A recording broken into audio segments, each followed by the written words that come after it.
नमस्कार दोस्तों, मैं विजय आपका एक बार फिर से स्वागत करता हूं अपने चैनल में। दोस्तों आज के वीडियो में हम लोग स्पेशली करंट अफेयर 2022 के मोस्ट इंपॉर्टेंट क्वेश्चनों को जिक्र करेंगे, जो कि आगामी फेट का एग्ज़ाम जो होने वाला है उसके लिए यह वीडियो मैं प्रोवाइड कर रहा हूं। आपसे रिक्वेस्ट है वीडियो के अंत तक आप बने रहे। दोस्तों चैनल को पहली बार अगर विजिट कर रहे हैं तो चैनल को जरूर सब्सक्राइब करें। चलते हैं, शुरुआत करते हैं पहले प्रश्न से। पहला प्रश्न देख रहे हैं, दिया गया कि प्रतिवर्ष किस तारीख को विश्व शिक्षक दिवस अर्थात वर्ल्ड टीचर्स डे मनाया जाता है। तो यहाँ पर अल्टरनेटिव की बात करेंगे तो 5 अक्टूबर, सेकंड की बात करेंगे 6 अक्टूबर दिया गया है, और थर्ड की बात करेंगे सी अल्टरनेटिव 8 अक्टूबर, और डी की बात करेंगे तो 2 अक्टूबर दिया गया है। जो एक्यूरेट आंसर होगा दोस्तों फर्स्ट अल्टरनेटिव आपका राइट आंसर होगा। मतलब कि जो विश्व शिक्षक दिवस 5 अक्टूबर को मनाया जाता है। तो प्रश्न के अकॉर्डिंग आपका पहला अल्टरनेटिव पूरी तरह से राइट आंसर होगा। यहाँ पर हम अगले प्रश्न की बात करें तो प्रश्न है कि हाल ही में किसे वर्ष 2022 का साहित्य का नोबेल पुरस्कार मिला है। तो अल्टरनेटिव यहाँ पर 4 अल्टरनेटिव आपके दिए गए हैं। जो करेक्ट आंसर की अगर बात करेंगे दोस्तों तो यहाँ पर सी अल्टरनेटिव पूरी तरह से आपका राइट आंसर होगा। तो प्रश्न के अकॉर्डिंग आपका सी पूरी तरह से राइट आंसर होगा। चलते हैं अगले प्रश्न की बात करें तो प्रश्न है कि हाल ही में किन जो है 3 वैज्ञानिकों को रसायन के लिए वर्ष 2022 नोबेल पुरस्कार मिला है। अल्टरनेटिव की बात करेंगे दोस्तों, देख रहे हैं कि यहाँ पर फर्स्ट अल्टरनेटिव भी फर्स्ट नेम मैच कर रहा है, सेकंड में भी मैच कर रहा है, थर्ड की बात करेंगे तो नहीं कर रहा, लेकिन फोर्थ में भी पूरी तरह से जो है फर्स्ट नेम मैच कर रहा है। सेकंड की बात करेंगे दोस्तों तो यहाँ पर सेकंड नेम भी फर्स्ट में भी मैच कर रहा है, सेकंड में भी मैच कर रहा है। तो ज़रूरी है कि इन सारे नामों को आपको याद होना चाहिए, अदरवाइज आप गलती कर देंगे। तो प्रश्न के अकॉर्डिंग अगर हम राइट आंसर की बात करेंगे तो फर्स्ट आपका पूरी तरह से राइट आंसर होगा। यहाँ पर हम अगले प्रश्न की बात करें तो प्रश्न है कि हाल ही में कितने वैज्ञानिकों को भौतिकी के लिए वर्ष 2022 नोबेल पुरस्कार मिला। जैसे कि अभी मैंने आपको प्रश्न इससे पहले बताया कि 3 ऐसे वैज्ञानिक थे जिनको जो है भौतिकी के लिए 2022 नोबेल पुरस्कार से सम्मानित किया गया। तो अल्टरनेटिव में 2, 3, 4, 5 दिया गया है। जो एक्यूरेट आंसर होगा इस प्रश्न का दोस्तों वो आपका बी अल्टरनेटिव पूरी तरह से राइट आंसर होगा।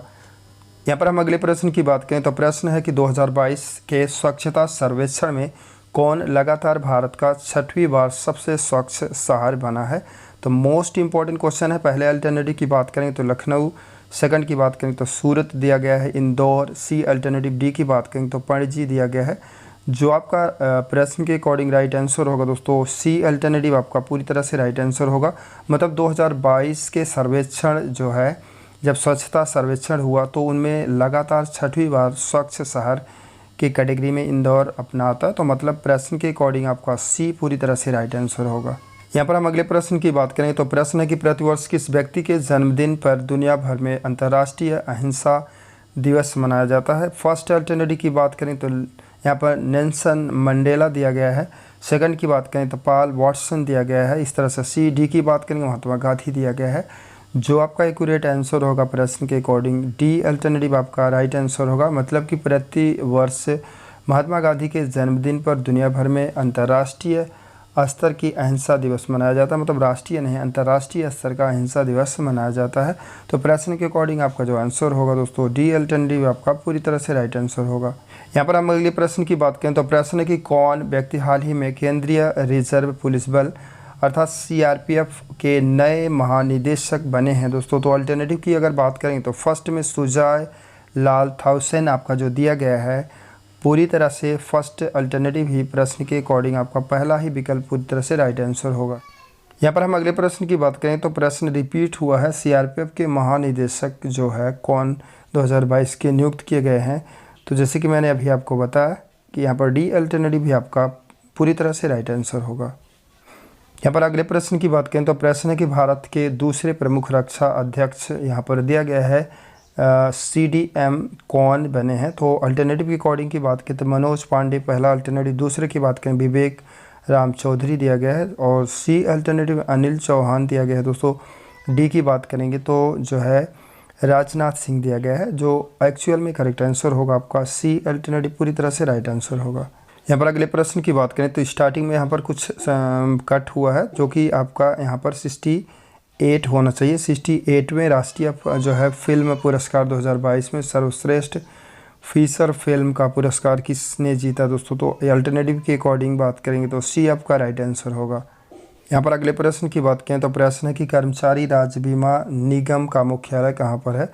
तो अल्टरनेटिव आपका चेन्नई दिया गया, नई दिल्ली, जयपुर और ये सारे अल्टरनेटिव दिए गए हैं। जो करेक्ट एक्चुअल में आंसर होगा वो आपका नई दिल्ली मतलब सी अल्टरनेटिव पूरी तरह से राइट आंसर होगा। पर अगले प्रश्न की बात करें तो प्रश्न है कि 2022 का जो है 52वां जो है दादा साहेब फाल्के पुरस्कार किसे मिला।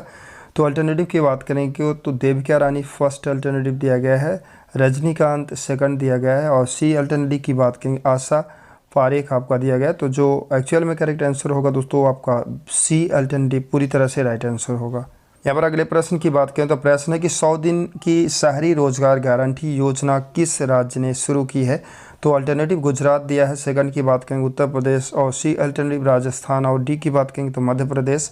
जो प्रश्न के अकॉर्डिंग राइट आंसर होगा आपको दोस्तों सी अल्टरनेटिव मतलब राजस्थान आपका राइट आंसर होगा कि राजस्थान ऐसा जो है राज्य है भारत का जो 100 दिन की शहरी रोजगार गारंटी योजना की शुरुआत किया है। यहाँ पर अगले प्रश्न की बात करें तो दिया गया कि मानव विकास सूचकांक 2021 में भारत का कौन सा स्थान था। तो अल्टरनेटिव के अकॉर्डिंग की बात करेंगे दोस्तों तो 132वां स्थान था मतलब सी अल्टरनेटिव आपका पूरी तरह से राइट आंसर होगा। यहाँ पर अगले प्रश्न की बात करें तो प्रश्न की पंजाब के पुलिस महानिदेशक कौन है 2022 के। तो यहाँ पर सी अल्टरनेटिव गौरव जो यादव दिया गया दोस्तों आपका पूरी तरह से राइट आंसर होगा मतलब सी अल्टरनेटिव आपका करेक्ट आंसर होगा। यहाँ पर अगले प्रश्न की बात करें तो रेमन मैग्सेस पुरस्कार 2022 किससे मिला है। तो यहाँ पर दोस्तों जो अल्टरनेटिव आपका फर्स्ट सेकंड थर्ड दिया गया इन सभी को 2022 का पुरस्कार मिला है। तो इस प्रश्न के अकॉर्डिंग डी अल्टरनेटिव आपका पूरी तरह से राइट आंसर होगा मतलब सभी जो आपका डी अल्टरनेटिव दिया गया है वही पूरी तरह से राइट आंसर होगा। अगले प्रश्न की बात करें तो प्रश्न है कि बिहार के उप जो है मुख्यमंत्री डिप्टी सीएम कौन है 2022 के। तो अभी हाल में ही जो है इन्हें चुना गया है दोस्तों। तो डी अल्टरनेटिव जो तेजस्वी यादव आपका दिया गया है डी अल्टरनेटिव पूरी तरह से राइट आंसर होगा। यहाँ पर अगले प्रश्न की बात करें तो प्रश्न है कि राष्ट्रीय ध्वज को बिक्री पर कितना जीएसटी लगता है। तो 18% आपका फर्स्ट अल्टरनेटिव दिया, सेकंड की बात करें कि 15%, 5% और 0%। जो राइट आंसर होगा दोस्तों 0% आपका पूरी तरह से राइट आंसर होगा। यहाँ पर अगले प्रश्न की बात करें तो प्रश्न है कि राष्ट्रीय ध्वज को बिक्री पर कितना जीएसटी लगता है। तो 18% आपका फर्स्ट अल्टरनेटिव दिया, सेकंड की बात करें कि 15%, 5% और 0%। जो राइट आंसर होगा दोस्तों 0% आपका पूरी तरह से राइट आंसर होगा। यहाँ पर अगले प्रश्न की बात करें तो प्रश्न की मिशन कुशल कर्मी किस राज्य ने लॉन्च किया है। तो बिहार, पंजाब, दिल्ली और तमिलनाडु आपका दिया गया है। जो एक्चुअल में करेक्ट आंसर होगा दोस्तों आपका दिल्ली पूरी तरह से राइट आंसर होगा। यहाँ पर जैसे कि आप यहाँ पर अगले प्रश्न की बात करें तो प्रश्न की 2023 में चीन को पछाड़कर कौन सा सबसे ज़्यादा आबादी वाला देश बन जाएगा। दोस्तों अल्टरनेटिव भारत दिया है, जापान, रूस, पाकिस्तान दिया गया है। जो करेक्ट आंसर होगा आपका फर्स्ट अल्टरनेटिव मतलब भारत आपका राइट आंसर होगा। यहाँ पर अगले प्रश्न की बात करें तो नई शिक्षा नीति यहाँ पर NEP लागू करने वाला देश का पहला राज्य कौन बना है दोस्तों। तो पंजाब, तमिलनाडु और उत्तराखंड और यहाँ पर अब दिया गया है कर्नाटक। जो आपका राइट आंसर होगा जो है उत्तराखंड मतलब सी अल्टरनेटिव पूरी तरह से राइट आंसर होगा।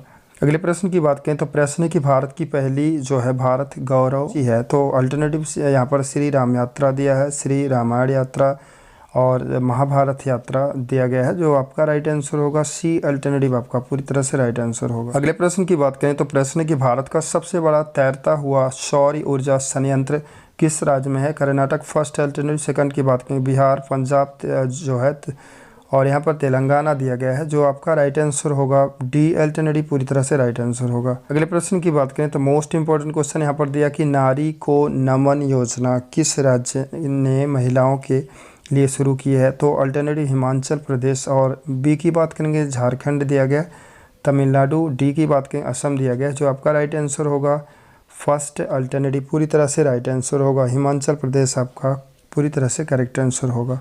अब अगले प्रश्न की बात करेंगे तो प्रश्न के अंतर्राष्ट्रीय संसदीय दिवस जो है कब मनाया जाता है।